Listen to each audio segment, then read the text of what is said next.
Jaya Radha Madhava Kunja Bihari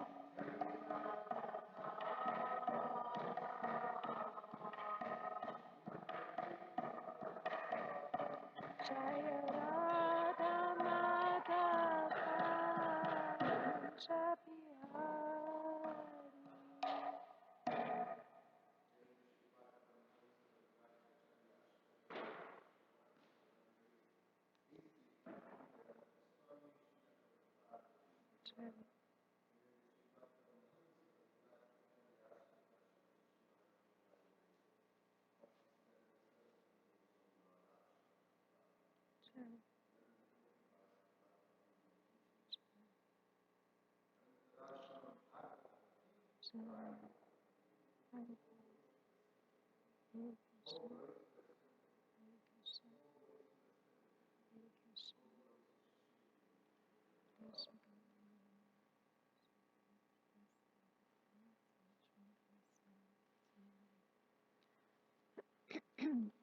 Om Namo Bhagavate Vasudevaya.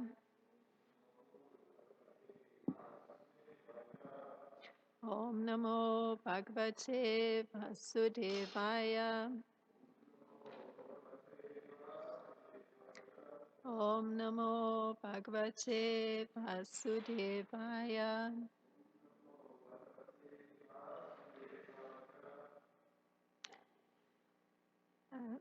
So we are on Canto 7, Chapter 15, and the texts that have been assigned today to be covered go from text 18 through text 21. And text 18 has a purport, and that's the one that we're going to chant responsively. And there are two more that have a purport as well, so it's rather a lot. So we can chant responsively text 18. So this is still the chapter entitled Instructions for Civilized Human Beings.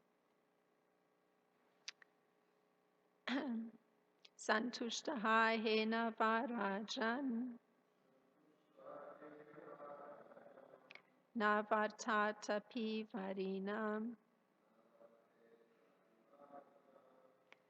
ayupashta jaivya karpanyat griha palayate janaha santushta hena varajan navartatapi varinam ayupashta jaivya karpanyat griha palayate janaha santushta hena varajan navate tapi varina aupashta jaivya karpanyat griha palayate janaha. Please chant. Santushta hena varajan navate tapi varina Pasya Jaivya Karpanyat Viha Palayate Janaha Santushta Hena Varajan Navarte Tapi Varana Pasya Jaivya Karpanyat Griha Palayate Janaha Santushta Hena Varajan Navarte Tapi Varana Pasya Jaiva Karpanyat Griha Palayate Jana Santushta Hena Varajan Navarte Tapi Varana Pasya Jaiva Karpanyat Griha Palayate Jana Santushta Hena Varajan Navarte Tapi Varana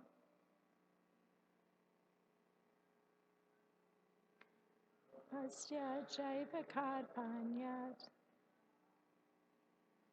Griha Palayate Jana. I'm going to do the prayers here just because there's a huge amount to cover.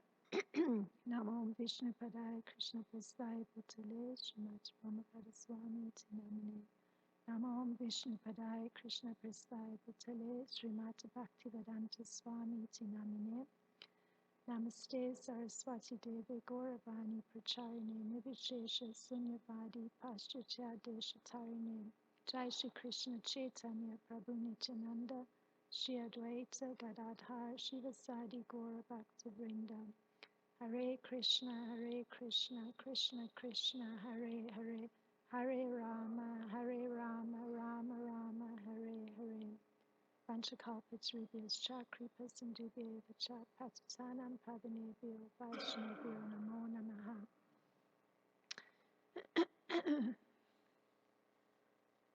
So we can do the word for word.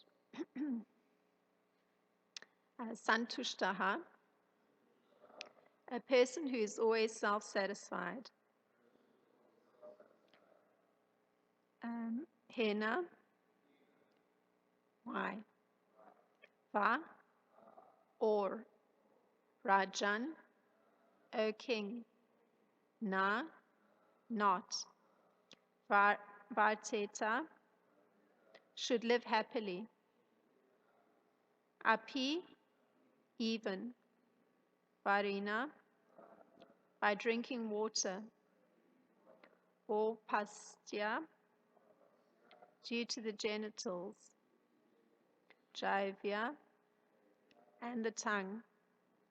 Karpanyat, because of a wretched or miserly condition.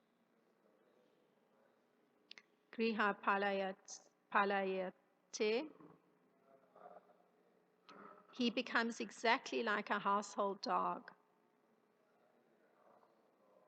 Janaha, such a person.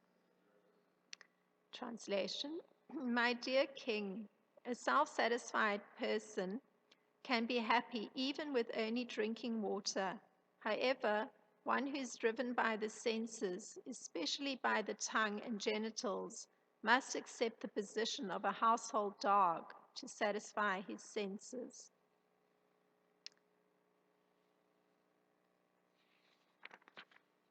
So the purport. According to the Shastras, a Brahmana or a cultured person in Krishna consciousness will not enter anyone's service to maintain body and soul together, and especially not for satisfaction of the senses. A true Brahmana is always satisfied. Even if he has nothing to eat, he can drink a little water and be satisfied. This is only a matter of practice. Unfortunately, however, no one is educated on how to be satisfied in self-realization. As explained above, a devotee is always satisfied because he feels the presence of the super soul within his heart and thinks of him 24 hours a day. That is real satisfaction. A devotee is never driven by the dictations of the tongue and genitals, and thus he is never victimized by the laws of material nature. We have to go on. So text 19. I'll read Sanskrit and translation. Asantushtasya viprasya tejo vidya tapo yasaha shravantindriya lolyena Gyanam Shaiva Kuryate. So translation to text 19. Because of greed for the sake of the senses, the spiritual strength, education, austerity, and reputation of a devotee or brahmana who is not self-satisfied dwindle, and his knowledge gradually vanishes.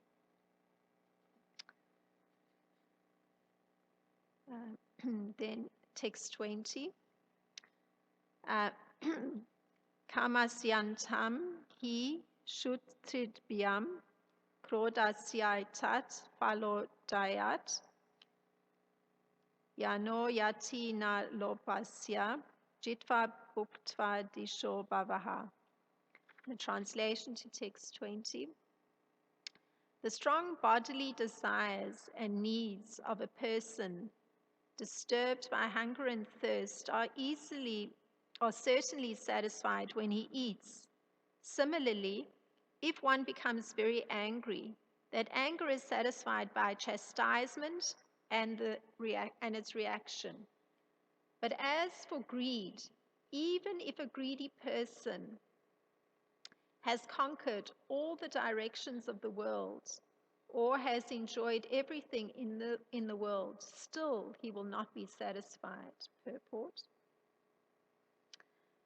In Bhagavad Gita 3:37, it is stated that lust, anger, and greed are the causes of the conditioned soul's bondage in this material world.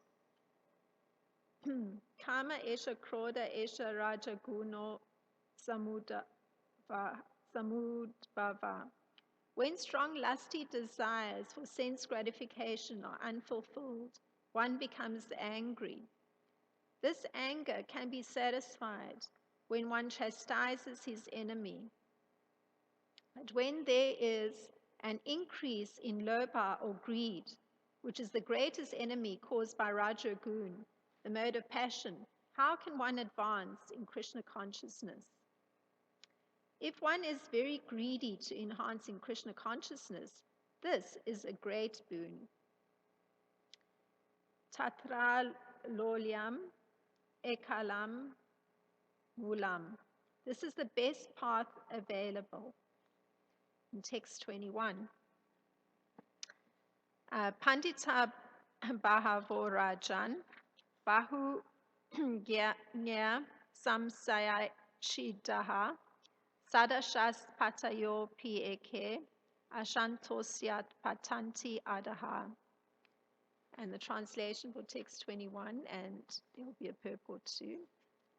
O King Yudhisthira, many persons with varied experience, many legal advisors, many learned scholars, and many persons eligible to become presidents of learned assemblies fall down into hellish life because of not being satisfied with their position. Purport. For spiritual advancement, one should be materially satisfied. For if one is not materially satisfied, his greed for material development will result in the frustration of his spiritual advancement. There are two things that nullify all good qualities. One is poverty.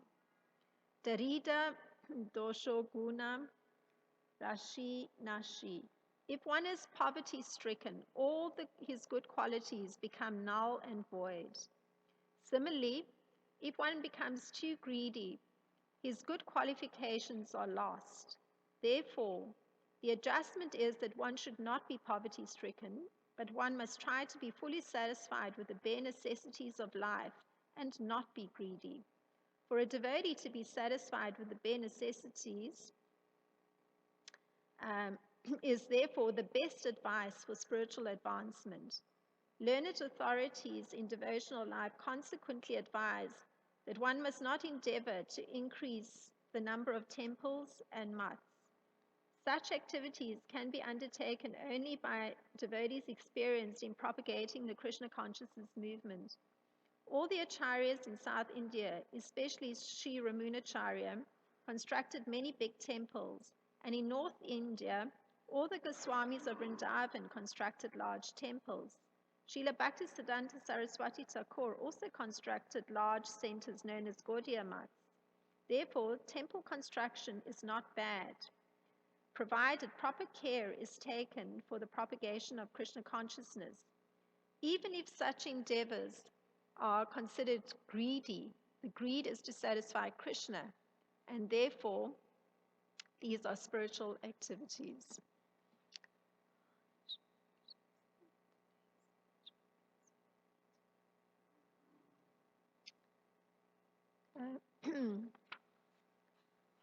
So I found it rather a lot to cover 5 verses in one class. So I'll make a small attempt to do so. So going from the verse that we're focusing on today, 18. So again, it's Narada Muni conversing with King Yudhisthira. And he's particularly talking about the self-satisfied person. So, and in the purport, one finds that Srila Prabhupada is equating that self-satisfied person with a brahmana. So he gives the criterion by which one can judge a brahmana. So that criterion is constant satisfaction. So the example that Srila Prabhupada gives, which attests to this criterion being met by Brahmana, is that of him being satisfied even if he has nothing to eat. That would be the way to test the criterion that it's been met. So Srila Prabhupada says that perfectly self-satisfied Brahmana, even with having nothing to eat, he'll be satisfied by drinking even just a little bit of water. And so this example also of the Brahmanas being satisfied with even just a little water when he has nothing to eat also gives a hint of the Brahmana's tolerance of the demands of the body, and in particular that of the stomach. So, and in effect, there are 3 demands of the body. So that's the demand that's related to the tongue, the demand that's related to the belly, and that relates to the genitals. So this is given in Nectar of Instruction, this breakdown. So since all of these demand stations in the body, so to speak, they're situated in a straight line. So that means that the demands actually begin with the tongue up here And the control of the tongue ensures that the other two stations and the demands are automatically met or taken care of. So now, the self-satisfied Brahmana, he has to have a particular understanding to be self-satisfied. And this is expressed very nicely by Srila Bhaktivinoda Thakur. This is the understanding that the Brahmana would have to have. I'm going to read the Sanskrit.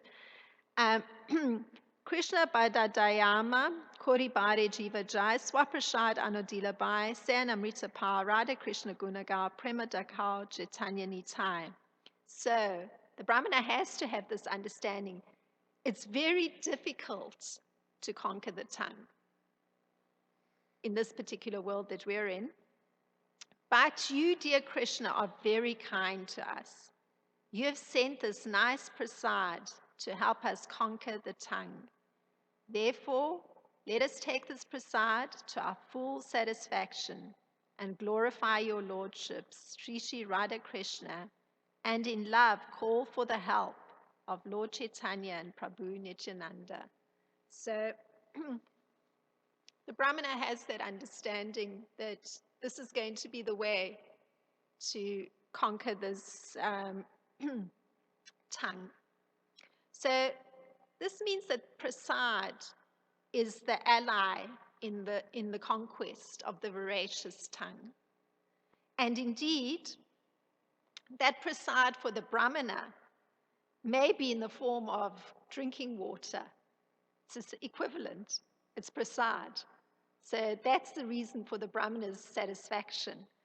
And so that satisfaction and happiness that the Brahmana experiences lies in his being happy in his state of self-realization and in his willingness to practice controlling these three bodily senses that are mentioned here by Narada Muni and Srila Prabhupada.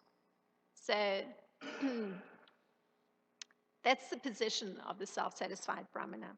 So Krishna gives the condition that has to be met for the happiness of the Brahmana. So this is Krishna's statement. Before giving up the present body, if one is able to tolerate the urge of the material senses and check the forces of desire and anger, he is well situated and is happy in this world. So this is the condition for happiness that Krishna gives. So I'm just going to take the last two lines and read the Sanskrit. It's from Bhagavad Gita, the 5th chapter and the 24th verse. Kama Kroda Bhavan Vegam Sa Yukta Sa Sukhi Naraha. So this means that being able to meet this condition of happiness, of checking karma, which is desires, and krodha, anger, it actually also touches on two other areas which are connected.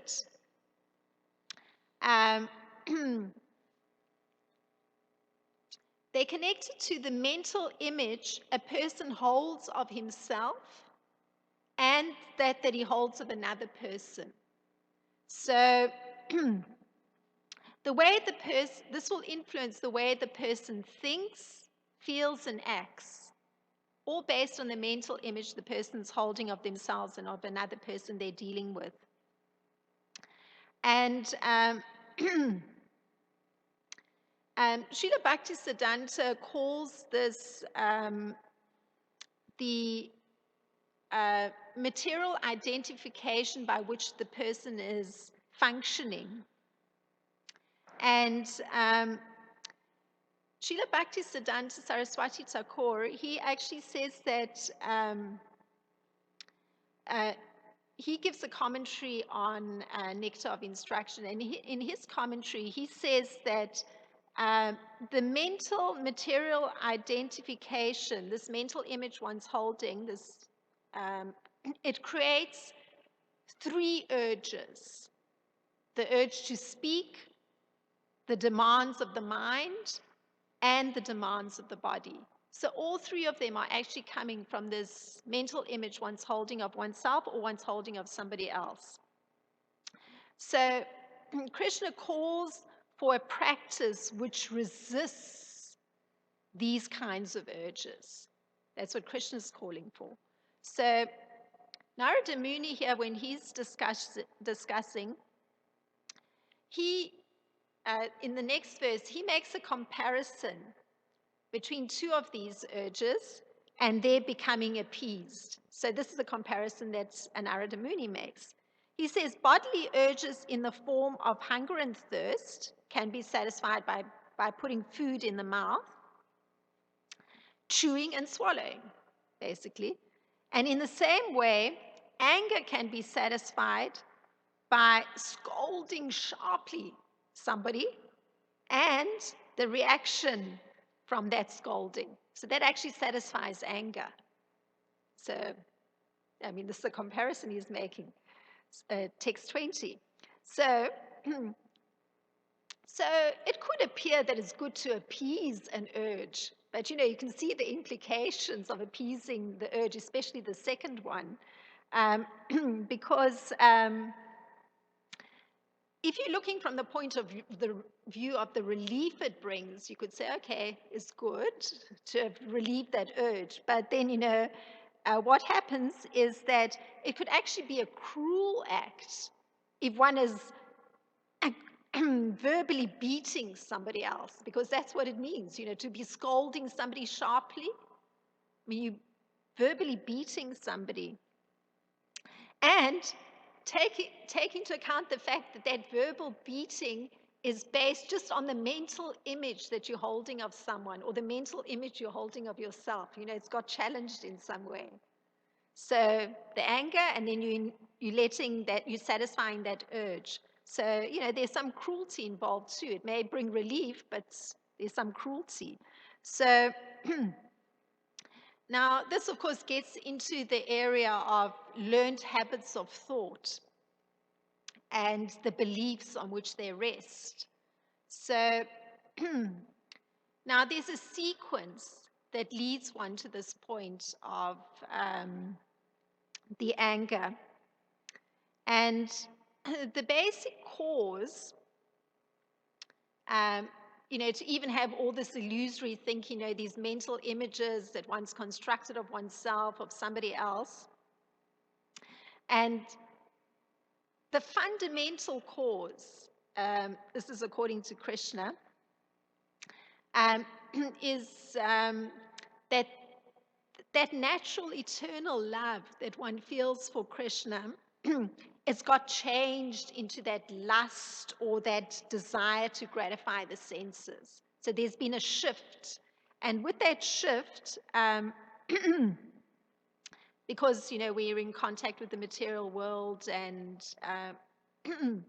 so we're kind of at the mercy of these mental constructs we form, then that desire, that lust for unrestrained gratification, when it's not satisfied, it turns into wrath. So, Srila Prabhupada, because I was looking at how he views this, he says that wrath, or that intense anger, it actually reveals the mode of ignorance.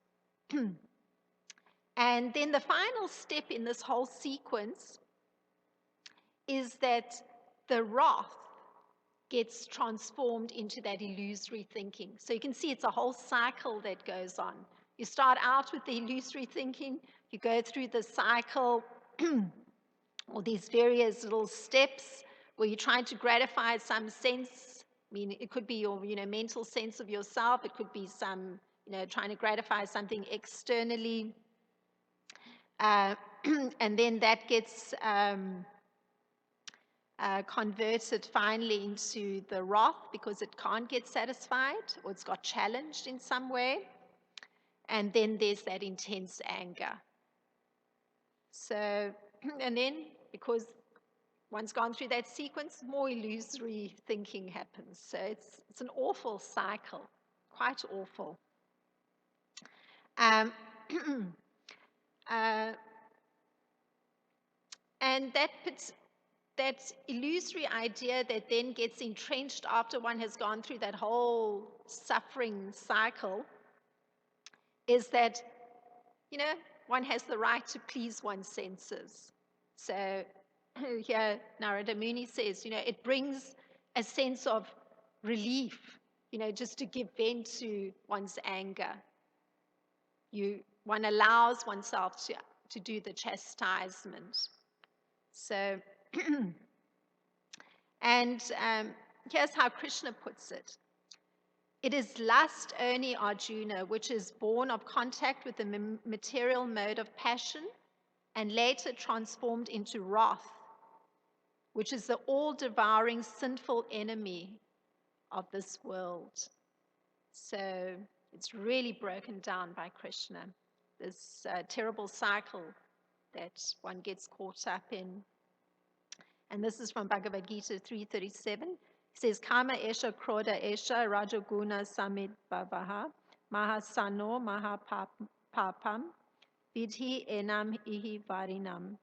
So that category of demands of the mind holds within it the lust, the anger, and and the illusion. So, and accompanying that, if that wasn't enough, there's arrogance, envy, and greed. So it's very intense. So these are demands in the mind. And Srila Raghunath Das Goswami, he compares these demands in the minds to thugs. So, and these thugs, they're actually openly harassing the human being. I mean, it's visible. They don't hide. It emerges quite clearly. One wants something, or one feels that arrogance that one is, in a certain wonderful position, or whatever it is. So it's a very open harassment. And because of that, mental image one's holding where one's identifying with the particular unfortunate urge, then, one's completely at the mercy of the thug. So, Srila Raghunath Das Goswami, in fact, says that it's almost like conspirators that are attacking the innocent jiva.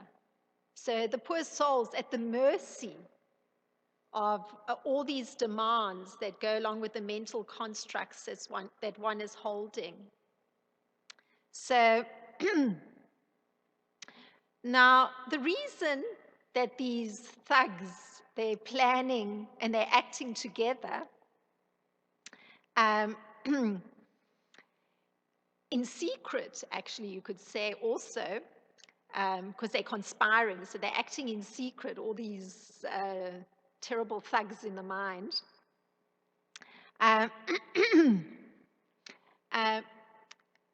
It happens until a person's actually taken to Krishna consciousness, because it's absolutely essential to give the senses some engagement on the Krishna conscious plane. Otherwise, one's at the mercy of this whole sequence playing itself out. And and of course, that engagement is that form of loving service to Krishna. So it's a complete shift. It's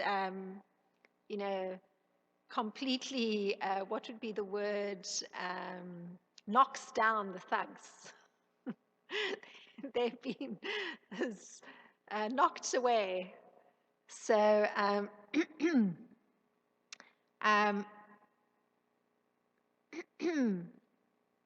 So, unless that Krishna conscious, loving service to Krishna has allowed the senses to get that engagement, the senses will always be looking for objects to get attached to. And it could even appear so harmless, like one getting attached to one's child. It could appear so harmless, but it's not harmless because of this terrible sequence that plays itself out. Some illusory idea, this is my child. And then comes all the other things that go along with it. The child may not actually respond to you very nicely.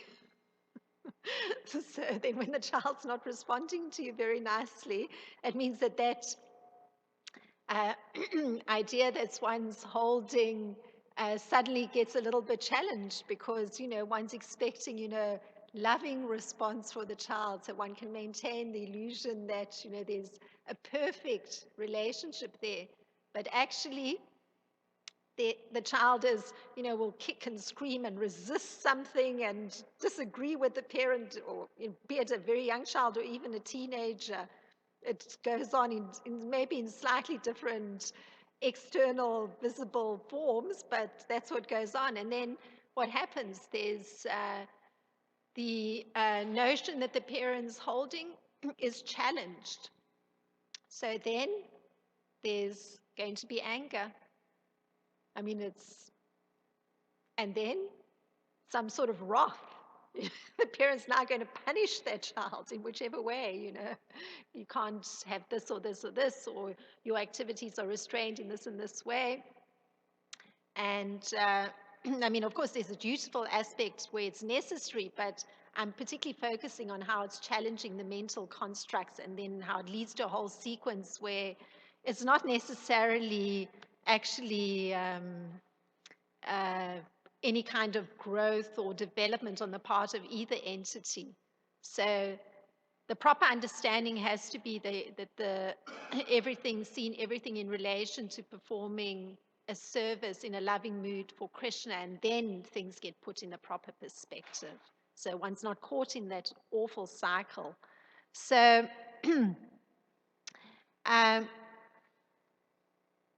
now over here, Narada Muni, he's actually looking at one of these thugs in the mind in particular, and that of greed. So he notes that the harassment by this particular thug, the one of greed, even if it's in the form of enjoyment, so everything in the world is made available to this thug.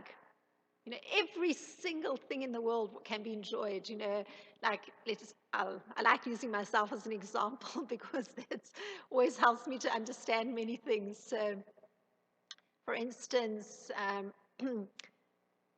I have a particular mind that likes, colors and shapes and forms. It looks at things more from an aesthetic level. So then if I were to have every conceivable pattern possible in a garment, every conceivable color possible, and every conceivable combination of shawl that might go with a particular sari, let's say I had everything possible. And my greed may have been so intense that I had to actually, explore the entire world for every single color, pattern, combination possible. Even at the end of it, Narada Muni says that thug of greed in the mind would lead to a terrible thing. What does it lead to? That even after all of that, there is actually no satisfaction. So this is very daunting. So, it's very intense after all of that, trying to provide everything possible. The thug is victorious. No satisfaction is felt. So, now, Srila Raghunath Das Goswami, he puts it clearly. he says that the effects of this harassment by these thugs in the mind, they actually create distressing situations. And that's seen in the statement by Narada Muni. Um, it's after so much effort to bring satisfaction, it's a futile endeavor results. And this is even from trying to enjoy everything possible in the world. So, I mean, that's very painful that you discover it's been a futile endeavor after working so hard, traversing the whole world, searching out for so many things that could, possibly please the senses, a new variation, and then the result, it's actually been a futile endeavor, very distressing. So, uh, so there's another example for how these thugs are operating, and it's a conversation between Lord Shiva and Sati, and he's letting Sati know something of what can come up ahead. So this is Lord Shiva's words. Although the 6 qualities of education, austerity, wealth, beauty, youth, and heritage are for the highly elevated, one who is proud of possessing them becomes blind, and thus he loses all good sense and cannot appreciate the glories of great personalities. So, this is from the Srimad Bhagavatam in the 4th canto, the 3rd chapter. And why I'm reading this is that there's another effect that's been described here by Lord Shiva, and that is the work of the thug of arrogance. Another unwanted activity results. So Daksha is the person that's been described here. He had many material qualifications, but because there was pride in his possessions, these subtle possessions, I mean, beauty is a pretty subtle possession, or heritage, it's a subtle possession. Youth, it's fairly subtle.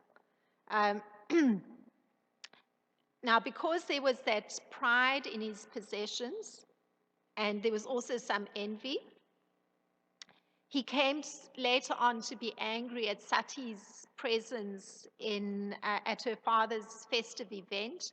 So that led to a whole sequence of very undesirable things of how he behaved. So again, Srila Prabhupada is pointing to the Brahmana who's Krishna conscious. So he, in fact, has this greediness to enhance his Krishna consciousness. So, the practice for being able to resist these kind of urges in the mind, especially for greediness, because greediness is something, and it's highlighted here by Srila Narada Muni, it's something that can assail one even when one's taken to Brahminical life, is being satisfied with the bare necessities of life. So that's actually the antidote, how to resist the urge. One doesn't have to fight very much. It's actually really just been focused on being so grateful for those bare necessities. The greed just goes away. That thug is powerless, completely disempowered. So, and this is mentioned here in one of the purports that we read. So, it's on the purport of text 21. So, now, to counteract these kinds of urges, arising from identifying with material objects, both gross and subtle. It calls for an austerity, and that austerity is understanding that the senses, which includes, the mind, can be completely controlled only by the strength of devotional service. And particularly devotional service to Krishna. So these are some words that come from Srila Baladev Vijayabhusan that Srila Prabhupada actually quotes, which I think is so significant. And I'm going to read the words. It says the same thing. The senses can be completely controlled only by the strength of devotional service to Krishna. And those words are Namad Bhakti Prabhavena Sarvendriya Vijay Purvika Svatma Drishti Sulabeti Bhavaha. So,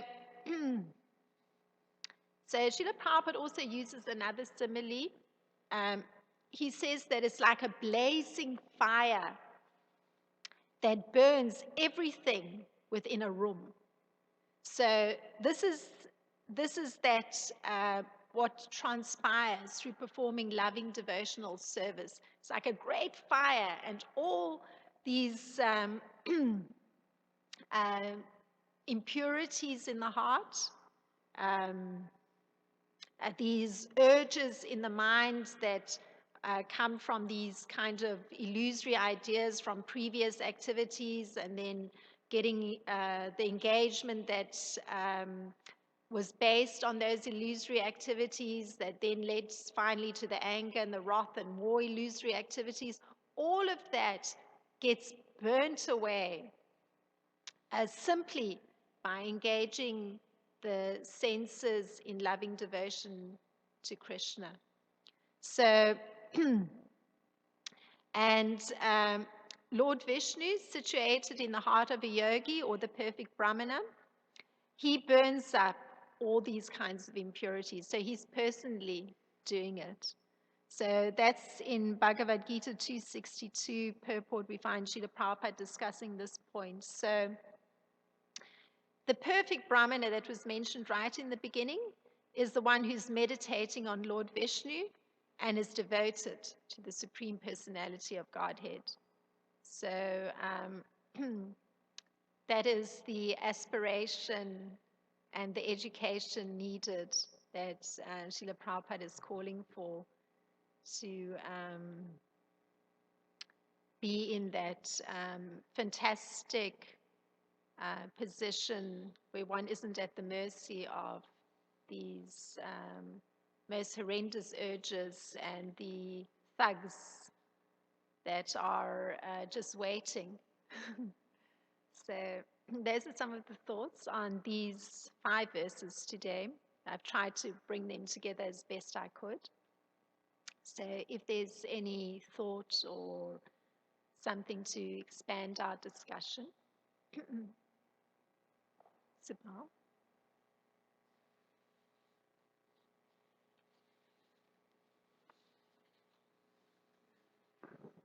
Haribol. Okay, it's on. I was sort of a little taken aback by the translation of text number 19. It's quite how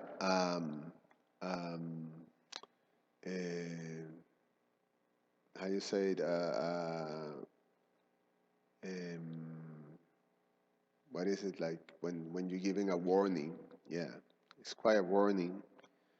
Because of greed for the sake of the senses, the spiritual strength, education, austerity, and reputation of a devotee or Brahmana who is not self-satisfied dwindle, and his knowledge gradually vanish. So one cannot sort of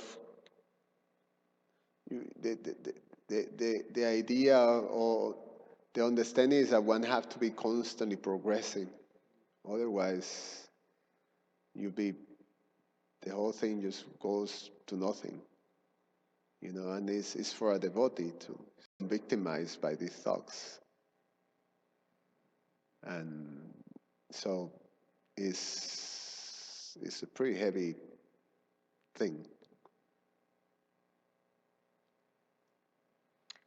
Yeah, it's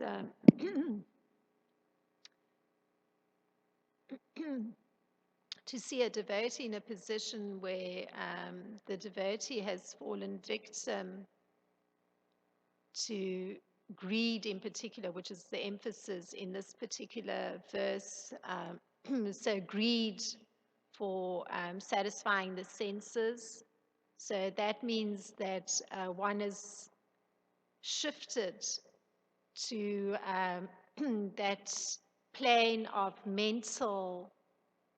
mental plane, and one isn't actually keeping one's focus on the meditation of Lord Vishnu in the heart, and one isn't keeping one's senses properly engaged in loving service to Krishna. So it's that terrible shift that that going along with the greed for satisfying the senses, which leads to the breakdown. So indeed, the listing here of what actually leaves one is, of course, the very strengths that go along with the self-satisfaction of the Brahmana. So those strengths are his education, meaning his education in Krishna consciousness, his spiritual strength, meaning he's staying with his practices, his austerities. There comes to be a reluctance to perform austerities. And and naturally his reputation goes down, because once one has actually been practicing for a long time, a reputation is there. So all of that gets destroyed just by shifting to the mental plane and going with the greediness to satisfy the senses. Such a very dangerous thing, because yes, the whole description of the thugs assailing one. Yeah, I was just thinking on the term there also, yeah, that that important point of self-satisfaction, that if one still find oneself, especially in the position that where many of us are, that are dealing still with material desires, and as long as we entertain some of those material desires, even with the thought that there is a gradual process of, or with the understanding that it's a gradual process to become purified for those things, you know, is, as long as one is entertaining those things, one is in this big danger that the whole thing can be dismantled. Your opportunity to come to Krishna. Like that. I don't know. It just struck me as something quite heavy. Yeah, I mean, the maintaining of material desires, I mean, Srila Prabhupada states it in one sentence, what the antidote to it, and he calls it the best advice. That's his statement, is the satisfaction of having just the bare necessities of life. So it seems almost contradictory that you counteract uh, those strong material pushes with the satisfaction with the bare necessities, because the material desires are calling for more and more and more. And here the antidote is satisfaction with the bare minimum. So it seems, how do you reconcile the two? Well, it becomes very easy to do just by virtue of keeping one's senses connected to the loving service of Krishna. It becomes um, not an issue anymore. It's not an issue. It Way, falls away completely. So then it's just natural that one is seeing whatever is coming to one as connected to Krishna, and one is valuing everything. One's giving the proper value and putting everything to the proper use. And there's satisfaction because it requires thought, it requires effort, even to look after the few things that one is given. And then maintaining them properly. Everything requires a lot of effort, thought, and time. So the satisfaction comes in doing that properly. So where is the space to be thinking, need to acquire this, need to acquire that? And even if on the mental plane there's some ideas that one has an image of oneself as possessing X amount of things, even if that's there, one pushes it aside and focuses on what Krishna's kindly provided to one. And there's natural satisfaction. It's not even an issue. So when you talk about maintaining, it means that you're pushing aside your practices. That's what maintaining really means. So you don't maintain that. It's there, but you're kicking it aside because of all the effort that is involved in maintaining what Krishna is providing. So those necessities that are being provided and the possessions that are being provided, just the effort involved in caring for it, using it properly, understanding how to even use on the subtle plane what's being given to one, one's education, how to use that properly in service. All of that is extremely satisfying. So you can't really even talk about maintaining material desires. They're not really being maintained. One may be conscious of it there, but they're not really being maintained once you've made that connection with putting your senses in loving service to Krishna, because your whole being goes into that. Yeah, yeah, definitely. It becomes definitely like a compulsory, especially in the situation that if you are still if you have some material desires, it's compulsory for us to be constantly engaged in devotional service. Any little entertaining, then it's dangerous. It's dangerous because it can sort of you give entrance to a thought. It's not a good arrangement. Yes, one is vigilant. Yeah. Yeah. Yeah. And it's actually a happy vigilance. Yeah. It's a very satisfying vigilance. It's not a hardship, because there's so much satisfaction that comes through practicing a so-called austerity of being vigilant. There's happiness with that, and it's the duty of in these particular verses, the emphasis has been on the self-satisfied Brahmana. So it's a duty of the Brahmana to actually be conscious and resist those urges. It's a duty.